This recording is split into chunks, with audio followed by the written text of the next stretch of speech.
Assalamu alaikum and welcome to a new series of lectures on economics. तो ये series है NCERT CBSE macro economics. तो नई series आज हम स्टार्ट करने जा रहे हैं। इसमें हम मैक्रो इकोनॉमिक्स स्टडी करेंगे, लेकिन NCERT CBSE लेवल की जो मैक्रो इकोनॉमिक्स है वो हम स्टडी करने जा रहे हैं। और आज हमारा पहला लेक्चर है, तो जाहिर सी बात है कि पहले लेक्चर में हम इंट्रोडक्शन जो है देंगे अपने सब्जेक्ट की, यानी कि जो मैक्रो इकोनॉमिक्स है या जो पहले हमने चीज़ें स्टडी करनी होती हैं उनको आज हम स्टडी करने जा रहे हैं। तो दो चीज़ें आज हम स्टडी करेंगे, एक है व्हाट इज़ इकोनॉमिक्स और दूसरी है कि मैक्रो इकोनॉमिक्स माइक्रो इकोनॉमिक्स से किस तरह मुख्तलिफ है। और इससे हमें ये भी पता चलेगा कि जो मैक्रो इकोनॉमिक्स है इसमें हम कौन सी चीज़ें स्टडी करते हैं। तो चलिए आगे बढ़ते हैं, देखते हैं कि ये जो इकोनॉमिक्स है ये क्या है। तो यहाँ पे मैं ये बात बताना चाहता हूँ कि माइक्रो इकोनॉमिक्स के आगाज़ पर जो हमने लेक्चर्स डिलीवर किए हैं उस सीरीज़ में, तो वहाँ पे हमने इकोनॉमिक्स क्या है और फिर इसके बारे में काफ़ी सारी चीज़ें डिस्कस की हुई हैं। तो आई होप कि आप वो लेक्चर आपने देखा होगा, अगर नहीं देखा है तो वो आप वॉच कीजिए, क्योंकि इस लेक्चर में आज हम बिल्कुल ब्रीफली आपको बताएंगे कि ये जो इकोनॉमिक्स है इसमें हम क्या करते हैं। वहाँ पे हमने तफसील के साथ ये सब चीज़ें डिस्कस की हुई हैं। तो लेट्स मूव अहेड। देखिए, हम जानते हैं कि हमारे पास जो रिसोर्सेज होते हैं वो लिमिटेड होते हैं। Okay, they are limited with us. और जो हमारे पास रिसोर्सेज होते हैं उनके अल्टरनेटिव यूजेस होते हैं, उनके मुख्तलिफ इस्तेमालात होते हैं। आपके जेब में 500 रुपया है तो आप इससे जो है कोई खाना खरीद सकते हैं, कपड़े खरीद सकते हैं, कोई और चीज़ खरीद सकते हैं। तो मुख्तलिफ यूज़ आप इसको मुख्तलिफ यूजेस में आप इसको ला सकते हैं। तो ये रही एक साइड की बात कि जो हमारे पास रिसोर्सेज है। जो हमारी वांट्स है लेकिन वो अनलिमिटेड है। आदमी के पास अगर कितना भी जो है रिसोर्सेज होंगे तो वो चाहेगा और रिसोर्सेज हों ताकि और वांट्स वो अपनी फुलफिल कर पाए। तो वांट्स हमारी अनलिमिटेड होती हैं। अब इस कॉन्टेक्स्ट में क्या हो जाता है कि चूंकि हमारे पास रिसोर्सेज लिमिटेड है, वांट्स अनलिमिटेड है, तो हमने चॉइस करनी होती है। हमने ये चॉइस करनी होती है कि भाई हम कौन सी वांट अपनी फुलफिल करेंगे, और ये जो रिसोर्सेज के डिफरेंट यूजेस हैं हम इनको किस इस्तेमाल में लाएंगे, किस यूज में इसको लगाएंगे। तो ये चॉइस हमने जो है वो करनी होती है। अब ये जो ह्यूमन बीइंग चॉइस करता है, या फिर जो प्रोड्यूसर्स या कंज्यूमर्स या गवर्नमेंट या दूसरे लोग ये जो चॉइस करते हैं रिसोर्सेज के बारे में, वांट्स के बारे में, तो ये हम स्टडी करते हैं in the subject of economics. वहाँ पे हम ये समझने की कोशिश करते हैं कि ये चॉइस होती कैसे हैं।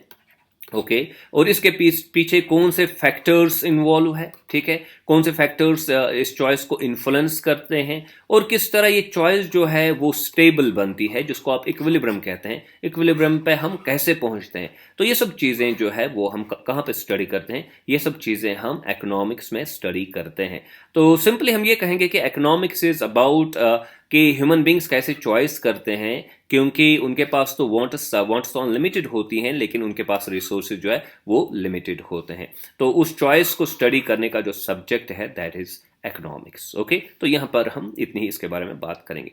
अब हम जानते हैं कि जो इकोनॉमिक्स है इसको दो ब्रांचेस में डिवाइड किया गया है। एक का नाम है माइक्रो इकोनॉमिक्स, दूसरे का नाम है मैक्रो इकोनॉमिक्स। तो ये दो बुनियादी ब्रांचेस है जो आपने, अगर आप चाहते हैं कि आप इकोनॉमिक्स जो है रेगुलरली स्टडी करें, तो ये दो ब्रांचेस के ज़रिए से आपने इकोनॉमिक्स को स्टडी करना होता है। और यहाँ पे ये भी बता दें कि 1933 में जो है ये जो टर्म्स है ये कॉइन की गई, ये बनाई गई, ठीक है।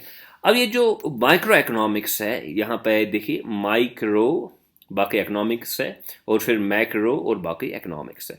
अब ये माइक्रो का मतलब क्या है और मैक्रो का मतलब क्या है। माइक्रो मीन्स स्मॉल और मैक्रो मीन्स लार्ज।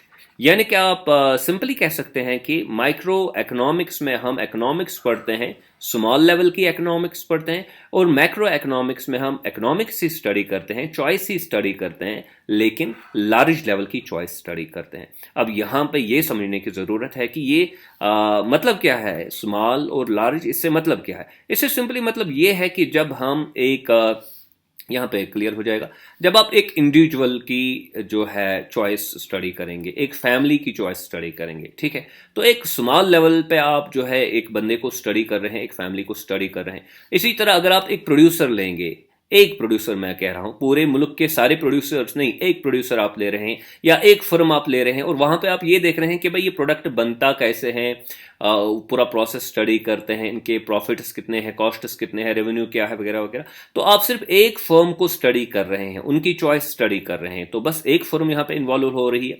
इसी तरह अगर आप सिर्फ एक प्रोडक्ट स्टडी करेंगे या एक प्रोडक्ट का मार्केट स्टडी करेंगे या फिर एक प्रोडक्ट का प्राइस स्टडी करेंगे, एक प्रोडक्ट का आउटपुट स्टडी करेंगे, ठीक है ना, या फिर एक प्रोडक्ट का चूंकि वो बेचना होता है तो वो प्रोडक्ट मार्केट में बेचा जा रहा है या फैक्टर मार्केट में उसको बेचा जा रहा है, तो ये स्टडी करेंगे, तो आप छोटी लेवल पे इकोनॉमिक्स को स्टडी कर रहे हैं, क्योंकि आप एक एक लोअर लेवल पे, माइक्रो लेवल पे ये सब चीजें स्टडी कर रहे हैं। अब सबके सब जो है इंडिविजुअल्स उसको इन्वॉल्व नहीं कर रहे हैं, सबकी सब फैमिलीज इन्वॉल्व नहीं कर रहे हैं, सबके सब प्रोड्यूसर्स इन्वॉल्व नहीं कर रहे हैं, सबके सब फर्म्स इन्वॉल्व नहीं कर रहे हैं, सब प्रोडक्ट्स इन्वॉल्व नहीं कर रहे हैं, सब मार्केट्स इन्वॉल्व नहीं कर रहे हैं, सब प्राइसेस, सारे प्रोडक्ट्स के प्राइसेस इन्वॉल्व नहीं कर रहे हैं, सारे प्रोडक्ट्स का जो आउटपुट है वो इन्वॉल्व नहीं कर रहे हैं, जो कुछ भी बेचा जा रहा है प्रोडक्ट मार्केट में या फैक्टर मार्केट में वो सब चीजें आप इन्वॉल्व नहीं कर रहे हैं, बस आप एक एक चीज को इन्वॉल्व कर रहे हैं। तो इसलिए इसको हम कहते हैं माइक्रो इकोनॉमिक्स। तो आई होप कि ये बात आपने समझी होंगी। और वैसे भी माइक्रो इकोनॉमिक्स आपने स्टडी किया होगा तो वहाँ पे मुख्तलिफ चीज़ें स्टडी जो हम करते हैं तो उनसे आपको पता चल गया होगा कि माइक्रो में हम क्या स्टडी करते हैं। अब ये मैक्रो में हम क्या करते हैं, देखिए मैक्रो में हम क्या करते हैं, ये क्या है, ये आउटपुट है, लेकिन ये किसका आउटपुट है, ये एक फर्म का आउटपुट नहीं है, एक प्रोड्यूसर का आउटपुट नहीं है, ये सारे के सारे नेशन का या मुल्क का आउटपुट है, कंट्री का आउटपुट है, ये इनकम है यहाँ पे, ये सारे के सारे जो लोग हैं एक इकॉनमी में उनकी इनकम है, कलेक्टिव इनकम उनकी है, ठीक है। तो जब हम पूरे मुल्क के बारे में स्टडी करते हैं, यानी कि हम सारे मुल्क को इन्वॉल्व कर रहे हैं, कंट्री को इन्वॉल्व कर रहे हैं, तो at that time we are in the domain of macro economics. तो इसलिए ये सब चीजें हम मैक्रो में स्टडी करते हैं। इसी तरह यहां पे क्या है, एम्प्लॉयमेंट। तो एम्प्लॉयमेंट यहां पे हम एक फर्म का एम्प्लॉयमेंट स्टडी नहीं कर रहे हैं, या एक बंदा वो एम्प्लॉय हो रहा है नहीं हो रहा है, फैमिली के बारे में हम स्टडी नहीं कर रहे, हम पूरे के पूरे मुल्क को हम यहाँ पे स्टडी कर रहे हैं और ये देख रहे हैं कि भाई ये एम्प्लॉयमेंट लेवल क्या है, ये क्यों जरूरी है, क्यों हमारे पास ज्यादा अनएम्प्लॉयमेंट है, इसको हम कैसे डील करेंगे इस इशू के साथ, वो सब चीजें हम मैक्रो में स्टडी करते हैं। तो रही बात एम्प्लॉयमेंट की, और यहाँ पे ये बात जाहिर ही है कि जब हम नेशनल इनकम स्टडी करेंगे तो फिर तो वहाँ पे हम ये देखेंगे कि ये नेशनल इनकम को हम या नेशनल आउटपुट को हम मेजर कैसे करेंगे, एम्प्लॉयमेंट को हम मेजर कैसे करेंगे, तो वो चीज़ें तो लाजमी है। इसी तरह हम जनरल प्राइस लेवल यहाँ पे स्टडी करते हैं, एक प्रोडक्ट का प्राइस नहीं बल्कि सारे के सारे जो प्रोडक्ट्स एक इकॉनमी में बनते हैं तो उनको मिला के जो प्राइस सामने आ जाता है, तो उस प्राइस लेवल की हम बात यहाँ पे कर रहे हैं, जिसको हम इन्फ्लेशन में भी स्टडी करते हैं। तो ये जनरल प्राइस लेवल हम स्टडी करते हैं कहाँ पे, मैक्रो में, और पूरी की पूरी जो कंट्री है वो इसमें इन्वॉल्व हो जाती है। इसी तरह बजट और पब्लिक सेक्टर, बजट जो गवर्नमेंट जो है उसके पास रेवेन्यू होता है, उसके पास एक एक्सपेंडिचर होता है, और फिर गवर्नमेंट का अपना एक रोल होता है इकोनॉमी में, वो चीज़ें हम पब्लिक सेक्टर में या बजट में स्टडी करते हैं। अब ये बजट का ताल्लुक एक खास फैमिली या फर्द या एक प्रोड्यूसर, एक मार्केट के साथ नहीं होता है, पूरी की पूरी इकॉनमी के साथ होता है। तो इसलिए इसको भी हम कहाँ पढ़ते हैं, इसको हम स्टडी करते हैं मैक्रो इकोनॉमिक्स में। इसी तरह मनी, बैंकिंग, मॉनेटरी पॉलिसी, इन सब चीज़ों का ताल्लुक भी किसके साथ है, पूरी इकॉनमी के साथ इनका ताल्लुक है। इसी तरह इंटरनेशनल ट्रेड हम स्टडी करते हैं मैक्रो इकोनॉमिक्स में, फॉरेन सेक्टर हम स्टडी करते हैं मैक्रो इकोनॉमिक्स में। तो ये हम यहाँ पे इसलिए स्टडी करते हैं क्योंकि इसका ताल्लुक पूरी इकॉनमी के साथ होता है। तो ये सब चीज़ें हम कहाँ पे स्टडी करते हैं, मैक्रो इकोनॉमिक्स में। क्यों मैक्रो इकोनॉमिक्स में हम स्टडी करते हैं, क्योंकि इनका ताल्लुक पूरी कंट्री के साथ होता है। तो यहाँ पे अब ये बात वाज़ेह हो गई कि स्मॉल का मतलब है जब इंडिविजुअल लेवल पे हम डिसीजन मेकिंग स्टडी करेंगे तो उसको हम माइक्रो लेवल की डिसीजन मेकिंग कहेंगे या माइक्रो इकोनॉमिक्स में हम उसको स्टडी करेंगे। लेकिन जब पूरा मुल्क इसमें इन्वॉल्व हो रहा हो पूरा मुल्क जब हम इनटू कंसिडरेशन लेंगे, कंट्री में क्या हो रहा है, आउटपुट क्या है, प्राइस लेवल क्या है, एम्प्लॉयमेंट क्या है, मनी सप्लाई कितनी है, इन्फ्लेशन कितनी है, और दीगर चीज़ें जब हम स्टडी करेंगे तो वो चीज़ आएगी किसमें, मैक्रो इकोनॉमिक्स में वो सब चीज़ें हम स्टडी करेंगे। तो यहाँ से हमें पता चलता है कि भाई ये सब चीज़ें हैं वो जो हम मैक्रो में स्टडी करते हैं।